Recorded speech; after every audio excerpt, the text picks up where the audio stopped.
Or say, hey guys, it's Klaus. Welcome back. It's time for Coffee with Klaus. I've got my coffee. Do you got yours? Get it ready. Sit back. Relax. Are you relaxed? I am. Because I just got back from my yearly camping paddling trip. That's what you see on the screen there. It's me in a kayak. I'm on the west coast of Canada. It's called the Broken Group, a small group of islands in the middle of Barkley Sound on the west coast of Vancouver Island, British Columbia in Canada. It's called Pacific Rim National Park. Canada's a big place. This is the yearly pilgrimage I make. I don't live near the ocean. I live about, 500 miles from the ocean. But every year I load up the beast, the truck, and I head out there with the kayaks and enjoy a little bit of camping, relaxing on the west coast. This is the Pacific Ocean, a little area where there's a cluster of islands that protects you from the big swell and the waves. And you can paddle around and see wildlife and relax. It's amazing. It's amazing. It's quite an ordeal though, because there's no access by car. You have to basically paddle there and bring everything you need. Food, fresh water. We went out for 10 days. You didn't even notice because you got videos every day anyway. I was out paddling. And you guys got your... Did you know that I went on I took a break. I took a holiday. I went out and relaxed and enjoyed and I'm so refreshed now. I feel so good. And I pre-recorded a bunch of gaming videos for you guys so you didn't miss a beat. I'm going to share a little bit of my... I've got so much footage. I've got hours and hours and hours of footage because I brought a solar charger and stuff so that I could recharge my cameras. And so this is all the equipment that we're going to use on the trip so that we can make videos, right? With the camera that this is being recorded on, and we're going to be in the middle of nowhere, so we have no power. So let me just show you all the stuff here. We're gonna bring the GoPro, all right, with the head mount, with the little, in case I drop this in the ocean, I don't lose it. That goes with the GoPro. The tripod, this for me to listen to music while I'm, because I like music, and charging accessories, and the charger where we can store power because we've got no outlets out there for like 10 days, and all our power is going to come from this. The energy of the sun that we can charge our stuff with. And this is it. The video that you will enjoy will all be recorded using this equipment. If it works. And if it doesn't work, then there won't be a video and you won't even be seeing this. It all worked.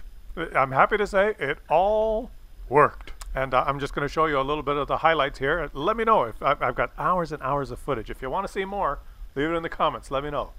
Enjoy. We paddled about almost 200 kilometers. Probably 200 kilometers. Bouncing around from campsite to campsite. Some of the campsites are like 10 kilometers apart. Different islands. Various islands have places where you can pull up. Beautiful beaches that you can enjoy. And the idea is to just get out there and wake up, check the weather, see which way the wind's blowing, and then head in that direction. Well, see which way the wind is blowing and see which way the tide currents are, whether the tide is flooding or ebbing, and which way the currents are going, and plan your route so that it's as easy as possible. No sense paddling upstream. And you pack everything in these kayaks. My kayak here is 19 feet long. I've got everything in there: my clothes, the camp gear, the food, water, everything packed in there. And I'll let you see there the garbage. Any garbage that you have, you take it out. We don't leave anything behind. It's low impact camping. And so one of the things that happens is as the trip goes on and you eat your food and you drink your water, your stuff gets lighter and lighter and lighter. So it gets easier and easier and easier as the days progress. You got less things to carry around, which is that's always the best part because the trip gets easier as it goes on, unless the weather turns on you, and it can. and you have to have your emergency stuff, the tarp, just batten down the hatches, and sometimes you might end up somewhere for a couple of days waiting out the storm. But when you're out here for 10 days, I mean, you're roughing it. There's no hotels, there's no beds, but some of the campsites in this Pacific Rim National Park are amazing. They have composting outhouses, and just beautiful cleared areas, like paddling here into a little group of islands, little group of islands amongst a bigger group of islands. It blocks the wind and stops all the currents, and you just come around the corner every now and then. You're paddling through these areas, and you find these just amazing little beaches. Like, look at that, just where you can stop for lunch and have a break, just in the middle of nowhere. You wouldn't have known unless you approached from this side. Check that out up there. I'm headed that way.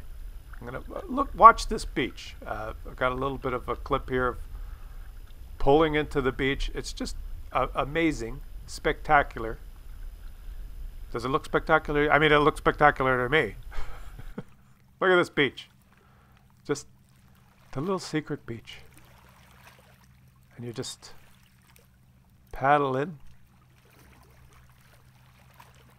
and enjoy your little break.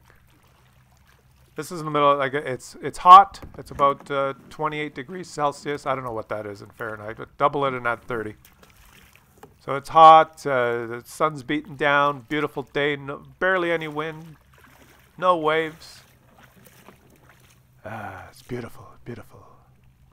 You like it? And of course, I packed everything, including coffee, because sometimes it gets stressful when you do all that work and you get to a campsite. It does get stressful sometimes. So first thing you have to do after a long paddle when you get to camp is you got to make coffee right away. So I've got the gas, stove, coffee pot.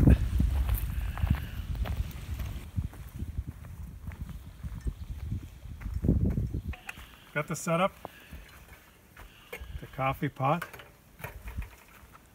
This is the best camping coffee pot that you could imagine ever having. Water.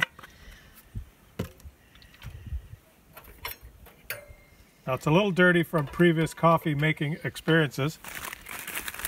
This is the coffee. You gotta bring the good stuff, right?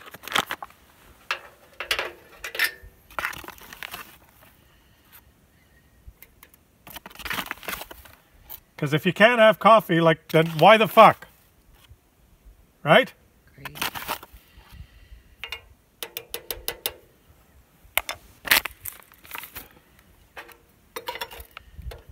Oh, and I'm bleeding. I'm bleeding and tired. Now I got the coffee going. We'll check back in a few minutes, and then we'll have some coffee and calm down.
This here would be a normal European tree. This is a Canadian tree.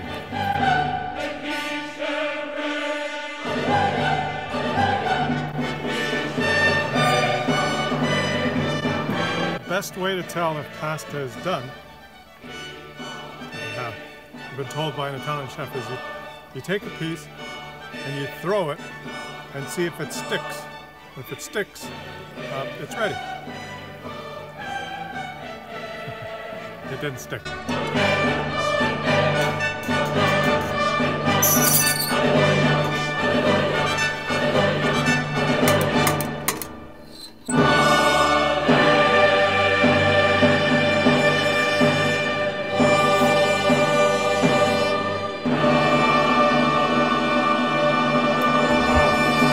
Nothing like camping coffee.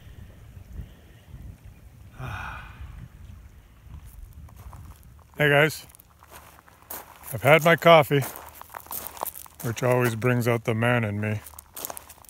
So I'm looking and feeling my best, and it's that time. Where does a guy find a place to take a dump here? I'll show you. Follow me. We'll do it together. I've got my paper, my hand sanitizer, and you just got to follow the path. Let's go. I'll show you. Follow the path marked by the shells. Oh. And set your tent up as far away as possible from the spot. So it's back here. In the forest. I don't know if I can hold it.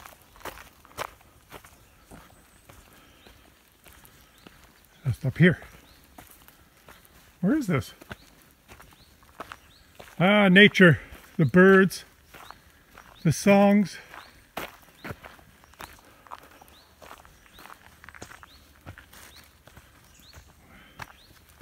Stay on the path. Ah.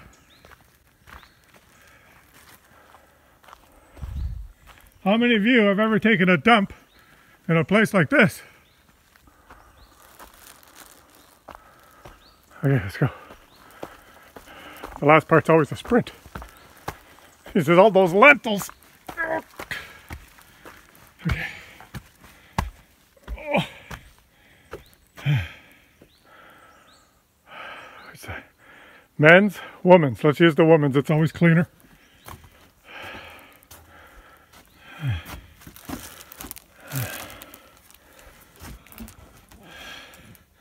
Guys, this is where it ends for you, and it just begins for me.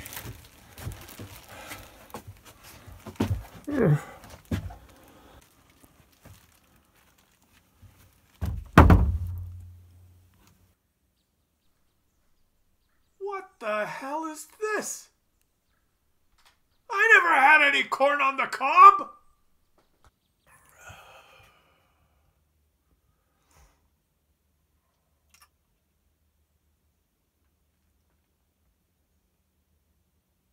Are you still recording?